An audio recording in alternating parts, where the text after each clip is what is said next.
Hello friends. क्या हर एक माँ अच्छी होती है?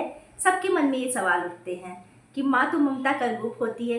इसका बहुत अच्छा चित्रांकन किया सुधा मूर्ति जी की इस कहानी में। सुधा मूर्ति जी एक सेमिनार में गई थी जहाँ वहाँ सबको माँ के बारे में बताना था। सभी लोग वहाँ पे माँ के बारे में अपना लेक्चर दिए। फिर सुधा मूर्ति जी का समय आया। उन्होंने बताया कि मेरे एक दोस्त थी डॉक्टर आरती।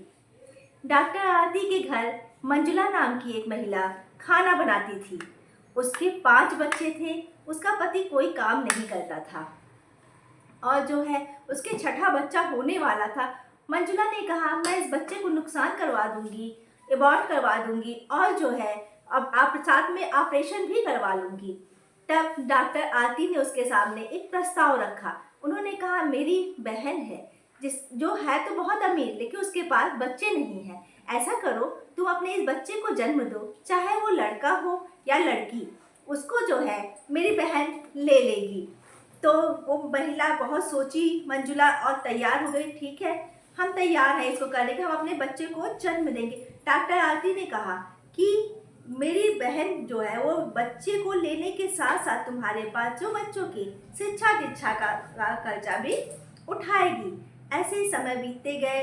मंजुला का इन लोगों ने बहुत अच्छे से ख्याल रखा और एक समय आया जब उसने एक प्यारी सी लड़की को जन्म दिया। उसके बाद जब डॉक्टर आरती की बहन उसके पास लेने गई तो मंजुला ने कहा, नहीं, मैं अपना बच्चा नहीं दूंगी। सब बहुत आश्चर्यचकित थे कि मंजुला ने तो स्वीकार किया था कि मैं अपना बच्चा दे दूंगी, चाहे कुछ भी हो, मैं इसका खर्चा नहीं उठा सकती हूँ।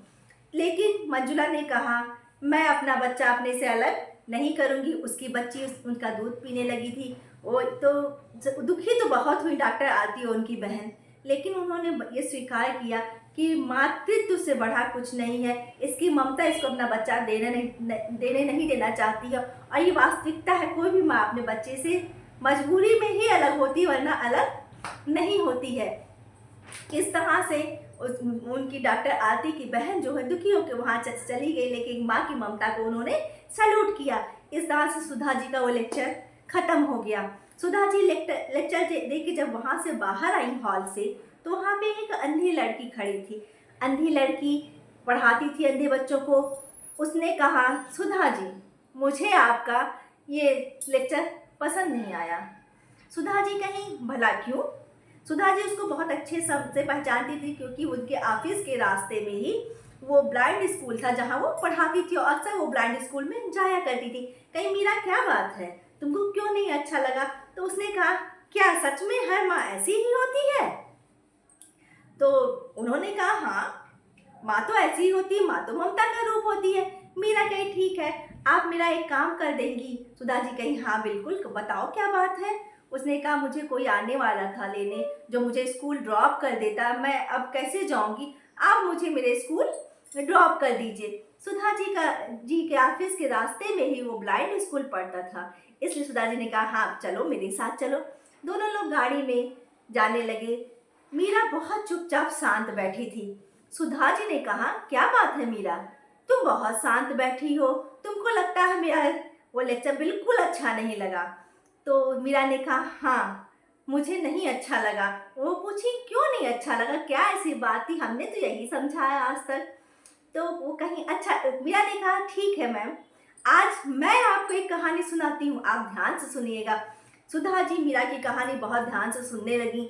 तो मीरा ने बताया, एक गरीब परिवार था, वहाँ एक छोटी बच्ची थी। छोटी बच्ची 5 साल की थी। तो उसने कहा, माँ, मेरी आँख से कुछ कम दिखाई देता है, मुझे लगता है कि आधा दिखता है, आधा नहीं दिखता है।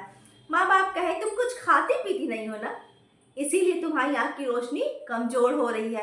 ऐसे दिन बीतने लगे और वो लड़की अपने माँ बाप से कहती थी, क्योंकि माँ बाप बहुत गरीब थे, इसलिए उनके पास इतना पैसा नहीं था कि उसका इलाज करवा सके। लेकिन कुछ समय के बाद माँ बाप ने वो कुछ पैसा इकट्ठा किया और एक डॉक्टर के पास ले गए। डॉक्टर ने अच्छे से उसका चेकअप किया, फिर कहा कि बहुत पैसा खर्च होगा इसमें, अगर आप उतना एफर्ट कर सकते हैं तो हम इसका ऑपरेशन करेंगे। तो माँ बाप ने कहा, ठीक है, हम देखते हैं। दोनों लोग रेलवे स्टेशन पे आए। उन्होंने कुछ आपस में उसके माँ और बाप ने कुछ बातें की। फिर उस बच्ची से कहा, बेटी आप यहाँ बैठो, और एक बिस्किट का बड़ा पैकेट दिया। कहा बिस्किट खाओ, हम लोग अभी आते हैं। क्योंकि उस लड़की ने कभी एक पूरा पैकेट बिस्किट का नहीं देखा था, इसलिए वो बिस्किट खाने में मस्त हो गई, बहुत खुश हुई कि आज मुझे पूरा पैकेट बिस्किट का मिला है। और उसकी माँ जो है उससे दूर जाने लगी। वो अपनी माँ का लाल फटा आंचल देखती रह गई, और धीरे धीरे उसकी माँ उसकी आंखों से ओझल हो गई, क्योंकि उसको दिखता भी आधा ही था। और इंतजार करने लगी। वो सोची कि मैं बिस्कुट खा लूंगी तो मम्मा पापा आ जाएंगे। लेकिन 1 घंटा बीता, 2 घंटा बीता, 3 घंटा बीता, मम्मा पापा नहीं आए। ऐसे वो रेलवे स्टेशन पे यहाँ से वहाँ भटकने लगी। कई दिन बीत गए, कई महीने बीत गए। वो लड़की बहुत परेशान थी। तो एक आदमी उसको अक्सर देखता था। उसने क्या किया, उसको दया आई इस बच्ची पे, उन्हें उठा के इनको क्या किया, एक ब्लाइंड स्कूल में ले आए। वो ये उसी ब्लाइंड स्कूल में पढ़ी लिखी और बड़े बच्चों को पढ़ाने के लिए उनकी आंखों की रोशनी पूरी तरह से जा चुकी थी। मीरा रोए जा रही थी, अपनी कहानी बताए जा रही थी। उसने पूछा, सुधा जी अब बताइए, क्या माँ ऐसी होती है? माँ मैंने तो माँ का को क्या माँ क्या मैं इलाज नहीं करा सकती थी? माँ ने मुझे क्यों छोड़ दिया? मेरी क्या गलती थी? एक तो मैं देख नहीं सकती थी। कैसे कोई माँ अपनी बच्ची को जो नहीं देख पाती, बहुत कम दिखता, कैसे छोड़ सकती है? सुधा जी कुछ समझ नहीं पा रही थी। आज उन्होंने माँ का एक अलग ही रूप देखा था, और मीरा बहुत दुखी थी, उसकी रुलाई रुक ही नहीं रही थी।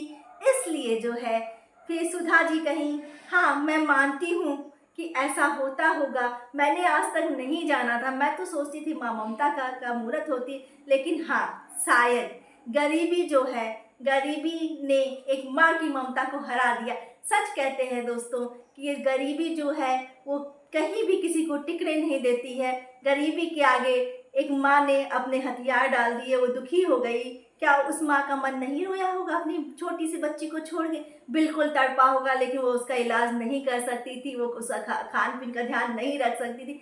कुछ सोच के ही उसने त्याग दिया अपने बच्चे को। लेकिन अब हम क्या कह सकते हैं इसके बारे में? आप लोगों को अगर ये कहानी अच्छी लगी हो तो आप इसको लाइक कीजिए, सब्सक्राइब कीजिए और कमेंट कीजिए। ओके दोस्तों, बाय।